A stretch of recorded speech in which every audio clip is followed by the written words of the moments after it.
तो इसके लिए हम आगे से रमेश राज गौतम जी के लिए भरपूर समय मिलेगा। और आज आप लेट आए हैं, कोई बात नहीं है, आगे आप थोड़ा जल्दी आ जाएंगे। श्री सतनाम साहब जी, भगवान के प्रिय भक्तों, आप सभी ने सत्संग बहुत अच्छा किया है।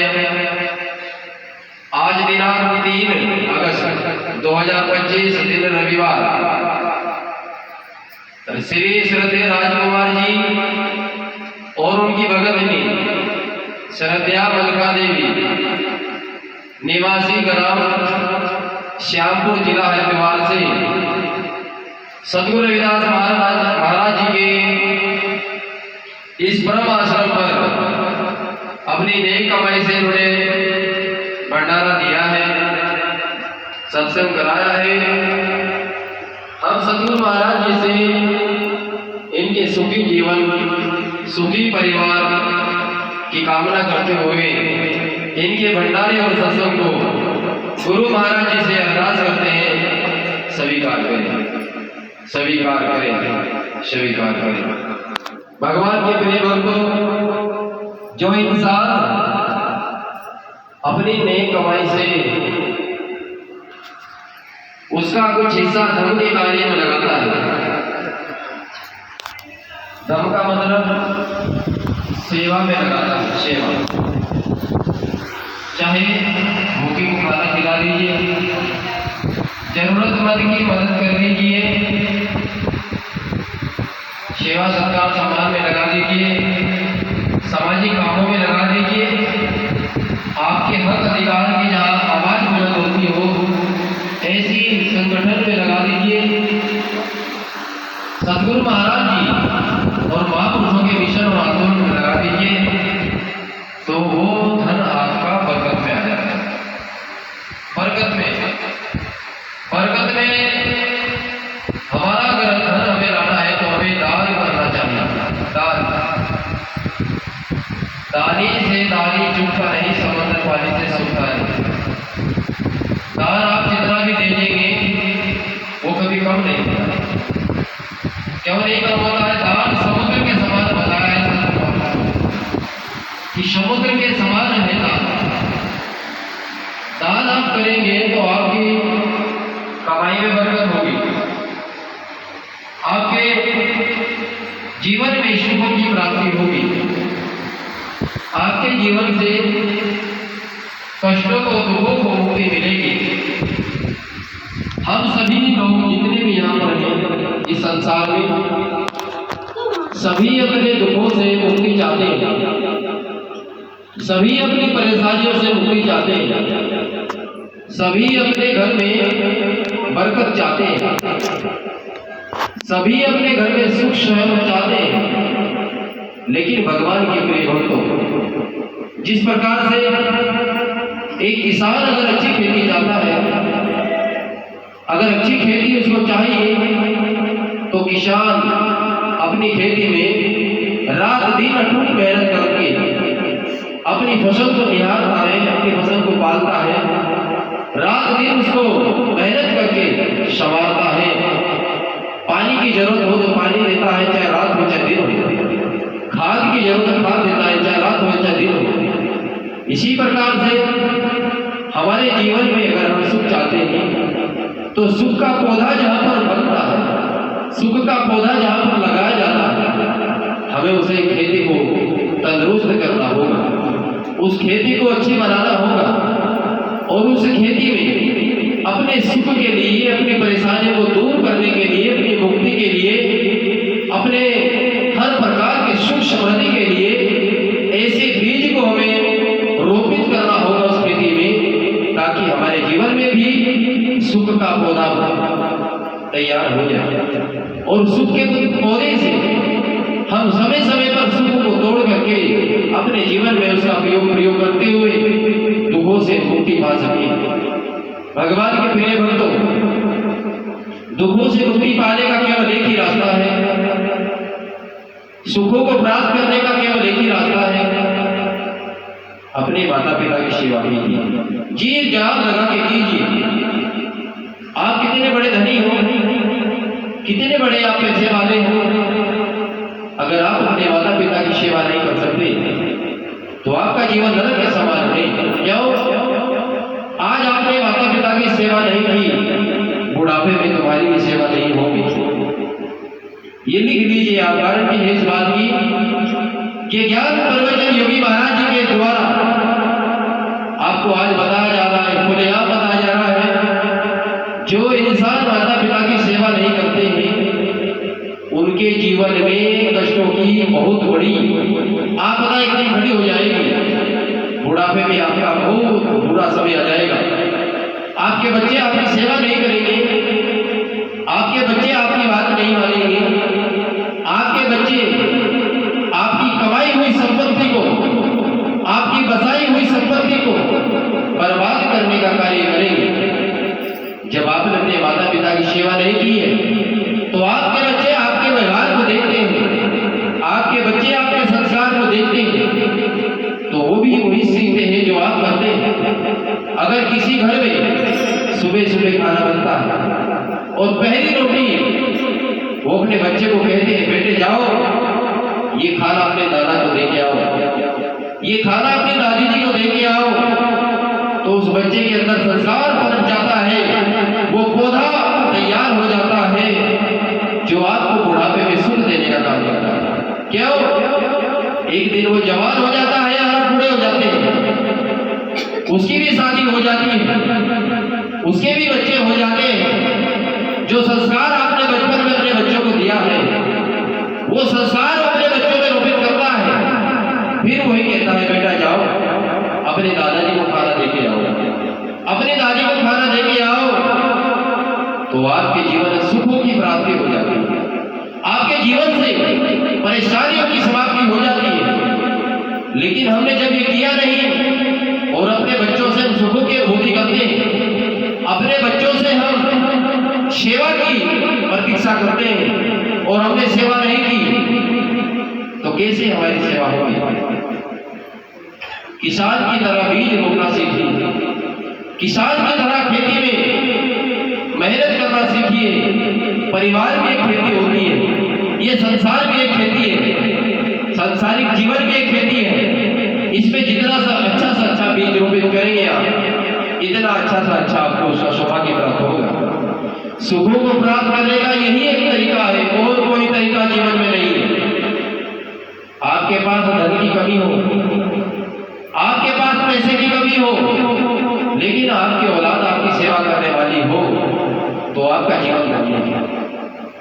यही सुखों का सबसे बड़ा, हमारे जीवन में सबसे बड़ा रास्ता है सुखों को प्राप्त करके। और भगवान की भक्ति की तो इतनी जरूरत भी नहीं, सत्संग में आप आते हैं भगवान की भक्ति करने के लिए, भगवान की भक्ति की जरूरत आपको ज्यादा नहीं है। आपको अपने जीवन को संस्कारित बनाने की जरूरत है। जो इंसान अपने जीवन को संस्कारित बनाते हैं उसके जीवन में भगवान की प्रविष्टि अपने आप हो जाती है। क्यों? एक तालाब में आप पानी भर दीजिए, प्रैक्टिकल के लिए बता रहा हूं, एक तालाब में आप पानी भर दीजिए और उस पानी को तो आप छोड़ दीजिए, कुछ दिन बाद उस तालाब के अंदर अपने आप ही पानी के जीव जंतु पैदा हो जाते हैं, ऑटोमेटिकली पैदा हो जाते हैं। हर चीज जो पानी में आती है वो उसमें पैदा हो जाती है। तो भगवान के प्रिय भक्तों, भगवान का भी यही मानना है जीवन में, अगर आप अपने जीवन में सद आचरण का पालन करते हैं, अपने जीवन में संस्कार को पालन करते हैं, अपने जीवन को आप निर्मल बनाते हैं, तो आपके जीवन में भगवान की आगमनी शुरू हो जाती है, आपका भजन बंदगी शुरू हो जाता है। रोज आप सत्संग में जाएं, रोज आप भगवान का पूजन करें, रोज आप भक्ति करें, मंदिर में जाएं, माथा टेकें, लेकिन अगर आप संस्कारवान नहीं हैं, आपके जीवन में संस्कार की कमी है, तो आपकी सारी भक्ति विफल है, आपकी सारी पूजा विफल है। और एक दिन भी आप मंदिर में न जाएं, एक दिन भी आप भगवान की पूजा न करें और अपने जीवन को आप संस्कारित बनाएं, साफ सुथरा बनाएं, गुणवान बनाएं, तो आपके जीवन में भगवान आ जाता है। और जितने उसके जीवन से दुख खत्म हो जाता है, उसके जीवन से समस्याएं खत्म हो जाती हैं, उसके जीवन से परेशानियां खत्म हो जाती हैं। भगवान के प्रिय भक्त, अभी आपने अलग अलग वाणियां लगाई, सभी ने सुना। किसी ने कहा मन साफ बना करके कुछ कर ले भजन भाई, सौपन सब माया है, सौपन सब काया है, सब छोड़ के चलना है, कुछ कर ले भजन भाई। हम जिस माया के पीछे फिर रहे हैं, रात दिन झूठ बोल बोल करके लोगों की जेबें काटने का काम करते हैं, चोरी करते हैं, लोगों का नुकसान करते हैं, वो सारा धन हमारा एक दिन यहीं रह जाना है, कुछ भी साथ नहीं जाना है। क्या जाएगा? आपके साथ में जाएगा आपका कर्म, आपने जो किया है वो आपके साथ जाना है। जी जान लगा करके सच्चे कर्म को करिए। सत्संग का मतलब अभी रमेश राज गौतम जी बता रहे थे। रमेश राज गौतम जी आपके सामने गुरु का मतलब बता रहे थे। गुरु जानिए अंधकार, रूह जानिए प्रकाश को, और सत्संग में आकर के प्राप्त करिए विश्वास को। गुरु धारण कर लिया विश्वास नहीं तो काम चलने वाला नहीं है। गुरु धारण कर लिया सत्संग में जा रहे हैं विश्वास नहीं, काम चलने वाला नहीं है। तो भगवान के प्रिय भक्तों, विश्वास को मजबूत करिए, अपने जीवन से किंतु परंतु को खत्म कर दीजिए और एक सच्चे सदगुरु के हाथ में अपने जीवन की डोर दीजिए, तो आपका बेड़ा पार है, आपका कल्याण है। ऐसा आप करेंगे तो आपका जीवन सुखी है, आपका जीवन परेशानी से मुक्त है, आपके जीवन में हमेशा खुशियों की बरसात होती रहे। माता पिता की सेवा करो, ईश्वर की पूजा करो। सतगुरु योगी बाबा जी का संदेश रात दिन सतगुरु योगी बाबा जी ने कश्मीर से लेकर कन्याकुमारी तक जगाने का काम किया और एक सफल संदेश, एक ही विशेष संदेश दिया, माता पिता की सेवा करो, भगवान का भजन करो, आपका बेड़ा पार है। और दुनिया के चाहे कितने काम कर लो, माता पिता की सेवा ना करो, भगवान का सेवा भजन ना करो, तो आपका जीवन बेकार है। ये बात आप चाहे 1000 बार उठा लो, चाहे 1 बार करवा लो, बात यही है, भगवान की पूजा और माता पिता की सेवा, तो आपका सत्संग शुरू हो गया। और सत्संग कोई लेने की चीज नहीं, सत्संग कोई देने की भी चीज नहीं, समझ रहे आप? सत्संग कोई देने की चीज नहीं है, सत्संग कोई लेने की भी चीज नहीं है। मेरे पास भी कल एक आया, हमारे गांव का ही था, पति पत्नी दोनों आए। गांव में मुझे डॉक्टर साहब बोलते हैं, जो सत्संग में आते हैं वो गुरुजी भी बोलते हैं, डॉक्टर साहब हम सत्संग लेना चाहते हैं। मगर अच्छा जी क्या करोगे सत्संग? अब जी बस जीवन बहुत बीत गया हमारा, हम भी भगवान का भजन बंदगी करना चाहते हैं और अपने कष्टों से दुखों से मुक्ति पाना चाहते हैं। तो ठीक है भाई, सत्संग अगर आप लेना चाहते हैं तो बताओ कहीं में देना सत्संग, आपको तोल के दो या कहीं में दो सत्संग, बताओ। कहने लगे कि समझे नहीं है, मैंने कहा तुम सत्संग लेने की बात कर रहे हो, मैं सत्संग देने की बात कर रहा हूँ। तो जब मैं दूंगा कोई सामान तो लेंगे जरूर आप लेने का कोई बर्तन लाए हो। कहने लगे कि समझ में नहीं आई बात। मैंने कहा ठीक है, सत्संग ना तो लेने की चीज है ना देने की चीज है। सत्संग और बरसंग इंसान के अंदर है। जैसे उड़द की दाल और चावल मिक्स कर दो तो खिचड़ी है, अलग अलग कर लो। खिचड़ी से अगर दाल अलग करोगे तो चावल अलग और खिचड़ी और दाल अलग, दाल अलग करोगे तो चावल अलग और दाल अलग। एक चीज आपको चुननी होगी, दोनों मिला के रखोगे तो खिचड़ी हो जाएगी। हम सत्संग की भी बनना चाहते हैं और तमाम बुरे कर्म करना चाहते हैं जो संसार के अंदर करते आए हैं, फिर भी हम सत्संगी कहलाना चाहते हैं। ऐसा हो सकता है? नहीं हो सकता। एक चीज आपको निकाल कर एक तरफ रखनी होगी। सत्संग आप रखना चाहते हैं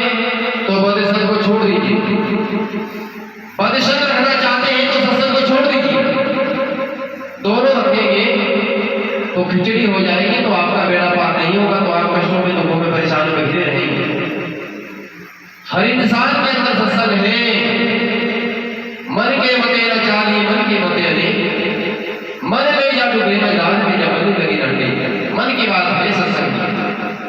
आप सत्संग को अगर मन से मानते हैं तो आप सत्संगी हैं, और अगर केवल दिखावे से सत्संग को मानते हैं तो आप बदसंगी हैं, काम चलने वाला बिल्कुल नहीं। मन से अगर सत्संगी बनना चाहते हैं तो जो गुरु महाराज जी ने यहाँ पर शिक्षा दी है उसको अपने जीवन में उतारिए। जो बंदगी सतगुरु योग आश्रम बीबीपुर की है उसे सीखिए, जी लगाकर सीखिए। एक बार नहीं होगा दूसरी बार सीखिए, दूसरी बार नहीं होगा तीसरी बार सीखिए, तीसरी बार नहीं होगा चौथी बार सीखिए। जब तक आप सीख न जाए, जब तक आप सीखने का प्रक्रिया करते रहिए। और भगवान इतना नाराज नहीं है तुमसे जो तुम्हें ना दे, भगवान देता है, सद्बुद्धि देता है। कैसे देता है? एक बार 4 किसान आपस में बात कर रहे थे, तो बारिश नहीं हो रही थी, बरसात बंद हो रही थी।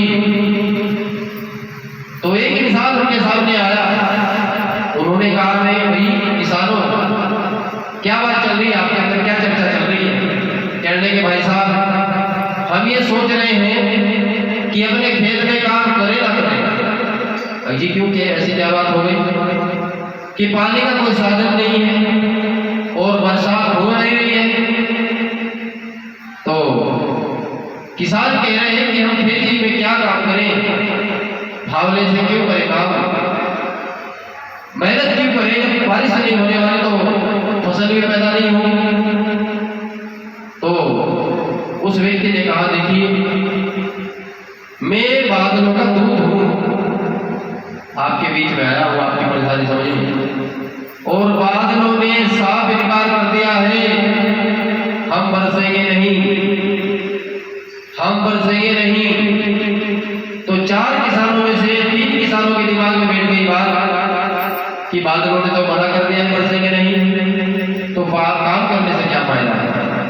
लेकिन एक किसान के अंदर इतनी मेहनत और इतनी लगन थी कि बादल बरसे ना बरसे, मुझे अपने खेत में जाकर के रोज काम करना है। नित्य प्रतिदिन वो फावला उठाकर के अपने खेत में जाता था और खुदाई करता था। वो बादलों का दूत फिर उस किसान के पास जाता है, कहता है हे इंसान, मैं बादलों का दूत तेरे साथ में आया था, तुमको बताता बारिश नहीं होगी, अब तो फिर भी काम कर रहा है। उस किसान ने कहा कि मुझे कोई फर्क नहीं है, बादल बरसे ना बरसे, उससे मुझे कोई लेना देना नहीं। उसने कहा फिर खुदाई क्यों कर रहे हो, जब बरसात नहीं होगी तो खेती नहीं होगी। कहने लगे खेती से भी मुझे कोई मतलब नहीं, तो वो किससे मतलब है? उसने कहा अगर मैं खुदाई नहीं करूंगा तो मैं खुदाई करना भूल जाऊंगा। तो बादलों के दूत ने कहा अरे ये तो बहुत गहरी बात कही आपने। तो वो बादलों का दूत बादलों के पास जाता है कि हे बादलों, इस संसार के अंदर सारे किसान घर बैठ गए हैं, लेकिन एक किसान डेली खेत में जाकर के फावड़े से खुदाई कर रहा है। और मैंने उससे बात की है और मैंने उससे पूछा है कि बरसात नहीं होगी तो फावड़ा क्यों चला रहा है, खुदाई क्यों कर रहा है जब फसल नहीं होगी मेरी। तो उसने मुझे जवाब दिया है कि अगर मैं खुदाई नहीं करूंगा तो मैं फावड़ा चलाना भूल जाऊंगा, खुदाई करना भूल जाऊंगा।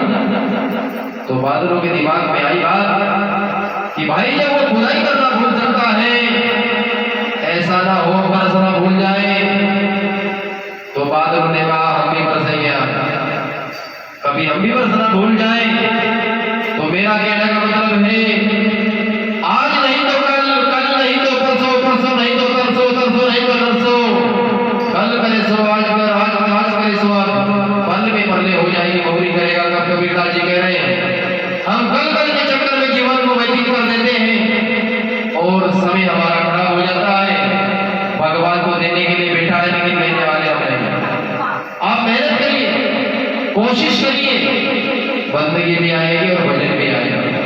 और माता पिता की सेवा करो, भगवान का भजन करो, आपको फिर आपका बेड़ा पार है। श्री सतराम साहिब जी भंडारे में कितने समय है भैया? श्री सतनाम साहिब जी, श्री सतनाम साहिब जी। मंदिर मस्जिद गिरजा घर में एक की पूजा होती है। मंदिर मस्जिद गिरजा घर में एक की पूजा होती है। मंदिर मस्जिद गिरजा घर में एक की पूजा होती है। देखिए, चाहे मंदिर में चले जाओ, चाहे मस्जिद में चले जाओ, सब जगह एक की पूजा होती है। वो एक शक्ति है, उसे चाहे मंदिर में ढूंढो वहां भी वो एक है, उसे चाहे मस्जिद में ढूंढो वहां भी वही एक है, उसे तुम गुरुओं से पूछो वहां भी वही एक है। तो हमें भगवान को भगवान मानना है, भगवान के अंदर भेद नहीं करना है। मंदिर हो वो भी भगवान का घर है, मस्जिद है वो भी भगवान का घर है, अदब और सम्मान सबका करना है। श्री सतनाम साहिब सभी खड़े हो जाए आरती के लिए। श्री सतनाम, श्री सतनाम, आरती मत जा करते नहीं, श्री सतनाम, खड़ी हो जा। श्री सतनाम। जब हरि